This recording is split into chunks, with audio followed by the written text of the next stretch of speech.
আমি কদিন আগে একটা ভিডিও করেছিলাম, যেটাতে আমি দেখিয়েছি যে আমার গাছটাতে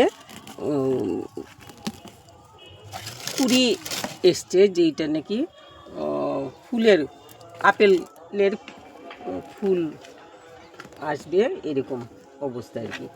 তো এক্ষুনি গাছে একটুখানি সার দিয়ে দেওয়া দরকার, কারণ সারটা এমনভাবে দিতে লাগবে যেটা নাকি ফুলগুলো ফুটে ফুলগুলো ফলে কনভার্ট হতে গাছকে সাহায্য করবে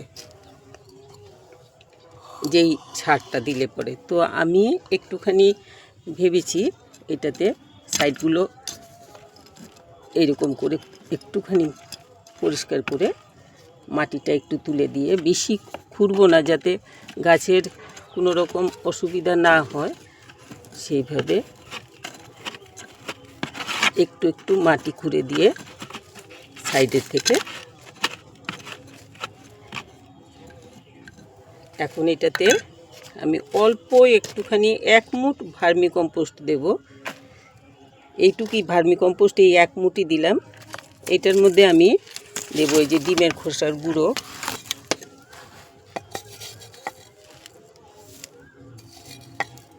আর মেইনলি যেটা দেব সেটা হলো কলার খোসা। এই যে কলার খোসা আমি ছোট করে পিস করে এগুলোকে শুকিয়ে রেখেছি, এগুলো আমি দিয়ে দেব। তাহলে এগুলোর থেকে পটাশ, ফসফরাস এই সমস্ত গাছ পেয়ে যাবে, গাছের অনেকখানি ফুল ফুটাতে, ফুল আসতে বা ফলে কনভার্ট হতে গাছকে সাহায্য করবে। তো এগুলো সব যদি রেডি থাকে, আর যারা নাকি এটা তো আমি বলছি আমরা যারা অর্গানিক সার ইউজ করি আমাদের জন্য, আর যারা ইনঅর্গানিক ইউজ করেন আপনাদের তো অন্যরকম ব্যবস্থা। তবু আমার মনে হয় এইভাবে ওই যে হাড় গুঁড়ো টুড়ো এই সমস্ত দিলে পরে ভালো হবে, আর একটু পটাশ টটাশ দিলে ভালো হবে। ফুলটা ঠিকঠাক মতো ফুলের স্বাস্থ্য ভালো হলে তবেই তো আমরা ফলটা পাবো ঠিকঠাক মতো। তো এইভাবে আমি একটুখানি পুরোটা ইয়েতে ঘুরিয়ে দিয়ে দিলাম, যাতে আমার যেই কুড়িগুলো এসছে এগুলোর থেকে সুন্দরভাবে এগুলো ফলে কনভার্ট হয়, ফুল ফুটে তারপরে ফলে কনভার্ট হয়। তো এইভাবে দিয়ে দিলাম। এখন ভালো করে গাছে আমি জল দিয়ে দেব, আর জলটাও আমি ওইভাবে এখন দেব যাতে গাছ বেশি গোড়াটা বেশি ভিজা না থাকে। মোটামুটি জল টেনে গেলে তারপরেই জল দিতে লাগবে। অতিরিক্ত জলে কিন্তু গোড়া অতিরিক্ত ভিজা থাকলে আপেল গাছ কিন্তু মরে যায়, গোড়া নষ্ট হয়ে যায়, আপেল গাছ মরে যায়। এই একটা জিনিস আপনারা এখন করবেন, গাছে তো একটু সার দিতেই লাগবে। আর আর তো সেদিন যে আরেকটা ভিডিও করেছিলাম ওইটাতে আমি বলছিলাম যে কীটনাশক একটুখানি ছড়াতে লাগবে, ফাঙ্গিসাইড একটুখানি দিতে লাগবে। তো যারা অর্গানিক ইউজ করেন আপনারা তো অর্গানিক কীটনাশক যেগুলো তৈরি করা থাকে আপনাদের ঘরে সেগুলো দেবেন, আর যারা ইনঅর্গানিক ইউজ করেন ওইগুলো তো পাওয়া যায় অনেক দোকানে কিনতে। এখন অর্গানিক বলে অনেক কীটনাশক দোকানেও বিক্রি করে, আমি জানি না ওইগুলো কতটুকু অর্গানিক কতটুকু ইনঅর্গানিক। তো আমরা নিজেরা যদি তৈরি করে নিতে পারি অর্গানিক কীটনাশক, সেটা মনে হয় গাছের জন্য খুব ভালো হবে। আর ওই রকমভাবে খুব একটা বেশি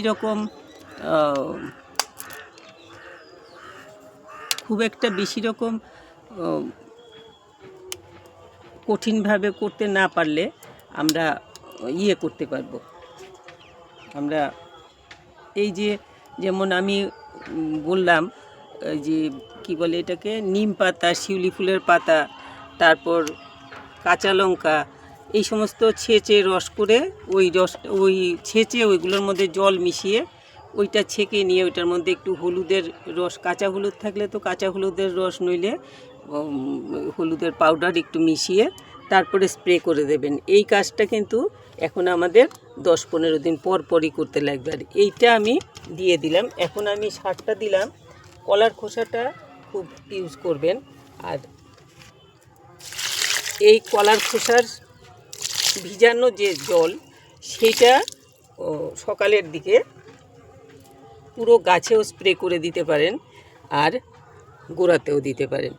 তাতেও কিন্তু গাছের অনেকটা গাছের ভালো হবে। তো এই ছিল আজকে আপেল গাছের উপরে আমি বললাম। তো আপেল গাছ আমার আরেকটা কথা হলো ড্রাগন গাছ বলছি, আপেল গাছের এখন রোদটা কিন্তু খুব বেশি বাজে হয়ে গেছে, ভীষণ কড়া রোদ।